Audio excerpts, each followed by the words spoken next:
Spin. So, I know a lot of us are at home right now, we're bored, we're unmotivated, we're not feeling creative, and if you feel that way, it's totally fine.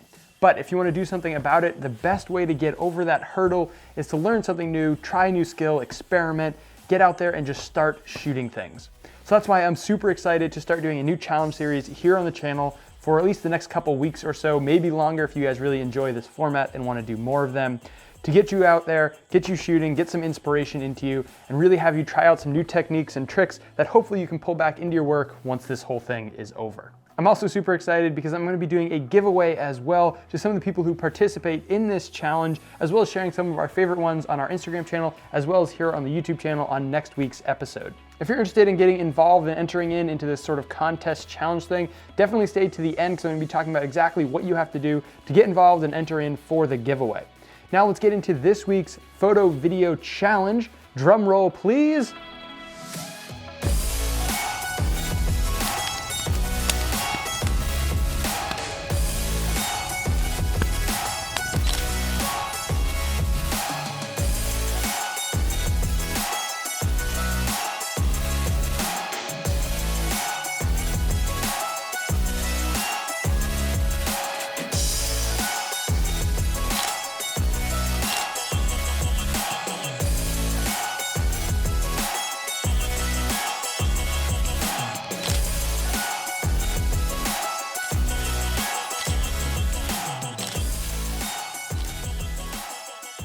Yes, this week's challenge is the TV backdrop. This means we're gonna be using a TV as a backdrop for our commercial product or portrait shoots, like some of the samples that you just saw. I'm super excited to dive into this one, talk about some of the tips and tricks and techniques to get the best results that you can to get a really high quality commercial looking product. And yes, we're gonna be able to do it from the comfort of our own living room. So let's head upstairs and get started. So there's a couple different things that you're gonna need to be able to do this. The first one and most obviously is a TV. I have one here in my living room that I'm gonna be using, but if you have the option between multiple TVs, the things you wanna look for is that it is a larger screen. Having a bigger screen is gonna allow you to move around, especially if you're doing video, you can get some really nice parallax shots. And then the second thing is that it is a matte finish, not a glass finish. Glass is gonna make it really reflective and hard to shoot and not really blend into the scene well. The next thing that you're gonna need is something to actually send a video or image to the TV. Now mine's a smart TV, so I can just pull up YouTube and play some videos in the background for my backdrops. But if you don't have the option to do that, you can either cast it from your phone, or if you have an HDMI cable, you can plug that into your computer and plug that into the TV and be able to pull up images that way. Next up, you obviously need a camera. Now I'm shooting on the Sony a7 III, but basically any camera is gonna work for this. And then I'm using a 40mm Batis lens. Now when you're looking at a lens to choose from, you wanna get one that is kind of on the longer length, kind of the normal to telephoto length, especially if you have a smaller TV, it's gonna be easier to fill the whole frame with it rather than shooting on a wide lens. And then the other thing is that it is a fast aperture. So this is an f2. Anything below probably a 2.8 is probably gonna be okay for this, depending on what you're shooting and how far away your subject is from the camera. But being able to blur out that background is gonna be super helpful to really selling this look. If you're gonna be doing video and not just photo, it's probably also gonna be helpful to grab either a tripod or a slider to be able to lock this down or get some moves if you want to. The next thing that you wanna find is some sort of flat surface to put your objects on in front of this TV. Now I have a couple of these dinner table stands that I'm gonna use for mine. It's not a huge surface, but it's gonna work for my first object at least, which is pretty small. But you really wanna look for something that has some surface area that you can put your object on, and you're not really gonna be able to tell that it's a table by seeing the edges. And then the second thing is you want it to have a little bit of reflectivity, kind of like you can see right here with the light. It's gonna have the TV light reflect off of it, and it's gonna really tie your subject into the scene, having that pool onto this instead of just looking like a green screen. Also make sure that your surface fits into the scene that you're trying to shoot it into. If you're trying to shoot on something that's bright, like a beach scene, you don't want to have like a dark black tabletop. It's going to be very obvious that it's not supposed to be there, and it's going to pull the viewer out and make it look like it's fake. So I have a couple different countertops that I'll show you as we start shooting these. And then lastly, you want to go around and find some objects that you want to shoot. Now the thing to keep in mind as you're looking for objects is you want to keep it pretty small relative to your TV screen. So if you have a smaller television, then you're gonna wanna have a smaller object because it's gonna make it easier to get in there and get those shots. If you have something that's so big, you're gonna be very limited to what your framing and composition can be. So I already went around my house and grabbed a couple different objects that I'm gonna share with you right now, and then we'll get into actually shooting them. So the first one that I found was this small little fireball nip. Now, this is gonna be a really easy one to shoot because it already has a theme tied to it. It's fireball. So obviously throwing some fire in the background is gonna be really cool, and it's gonna work well with this object. It's also really small, so it's gonna be pretty easy to get those parallax shots for doing video. Next thing is another liquid, and this is going to be a Gatorade, kind of going the opposite direction of the fireball and going more towards the cool side. This is the cool blue. So I'm thinking for this one, throwing some sort of snowy background in there, something that's white, bright, really feels the cool blue. And I think we can also do some really cool VFX with it afterwards, kind of putting in some snowflakes or something like that. And then lastly, I'm going to do one of my hiking boots. I think this one's gonna be really cool. It's a bigger object, so it's gonna be a little bit trickier to kind of move around, but I think we can tie in some really cool things, putting some mountains in the background. And I'm actually gonna go outside and get some rocks or something to prop this up on. So that's actually gonna be my surface with this mountainous background. So I think this one should be pretty cool. Can't wait to get into it. Let's get started. So I pretty much just got set up for my first shot using the fireball here. We got the fire on the background. Went through a couple different ones. It's definitely a good option to try and look around and see what you can find. And I'll talk a little bit more about that with one of the other shots we're gonna do. But right now I'm set up on the Syrup Magic Carpet slider. So this is what I'm gonna be using to get my moves for video. Starting off with this first tip, and that's gonna be to match the lighting. Now, obviously we're shooting this fireball on some fire, which is very warm light. And as you can see, we are not in a warm light environment. I have a bunch of daylight here. My key light is daylight right now that I'm using to light me. So what we're gonna do is switch all that over to match the lighting of the scene a little bit better. So what I'm gonna do is close these curtains behind me, and then we'll switch this light over to be a more tungsten light.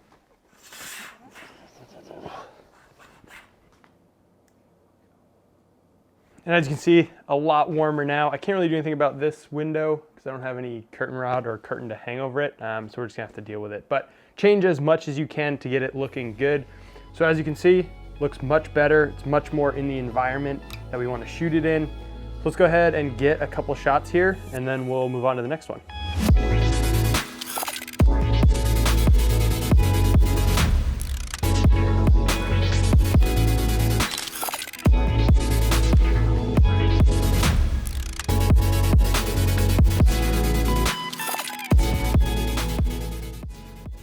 All right, so we finally got set up, had a little bit of playing around with the surfaces that we're actually shooting on here.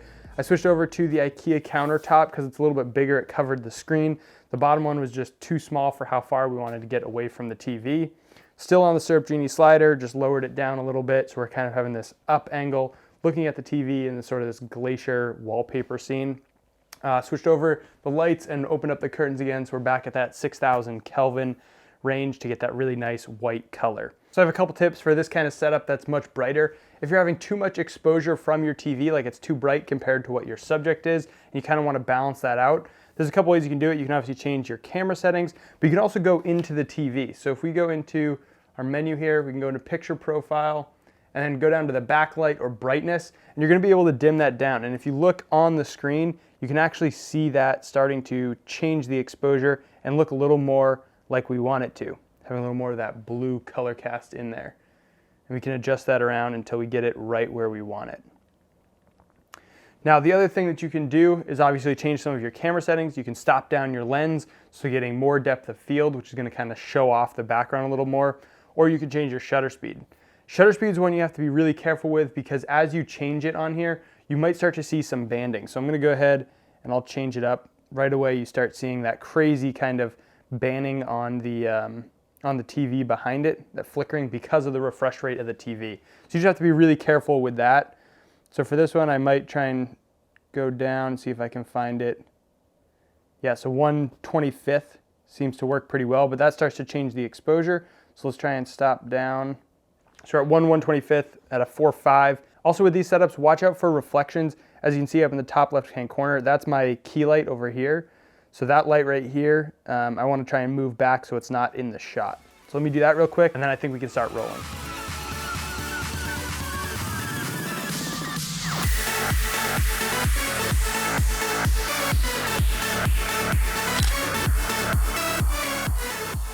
All right, let's move on to the next one and the next tips.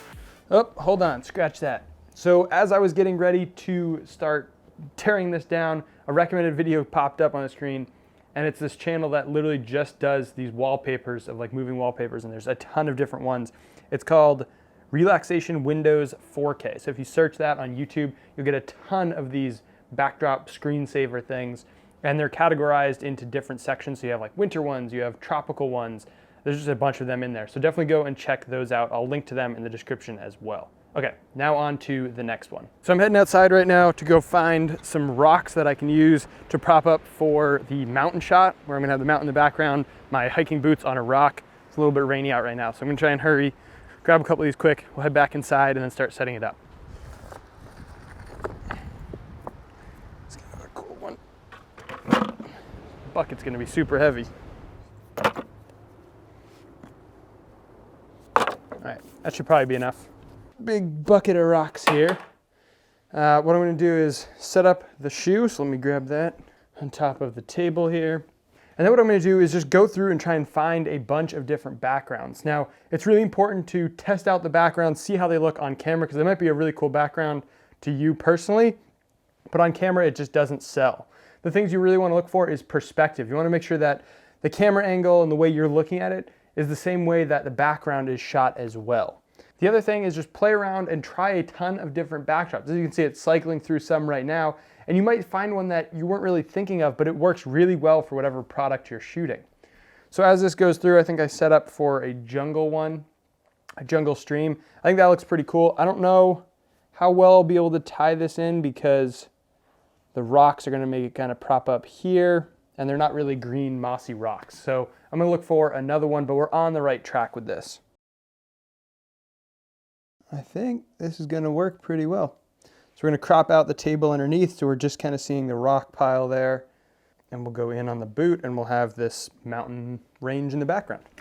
So as for the tips for this setup, I kind of already talked about one of them, which is really playing around with the backgrounds, trying a lot of different things to see what's gonna work for your setup. The other thing is using props. Like these rocks really help tie the scene together. It brings the boot, instead of just sitting on a table or looking like it's in a studio, into an actual environment by having those rocks. So really play around with things that can make a scene come together.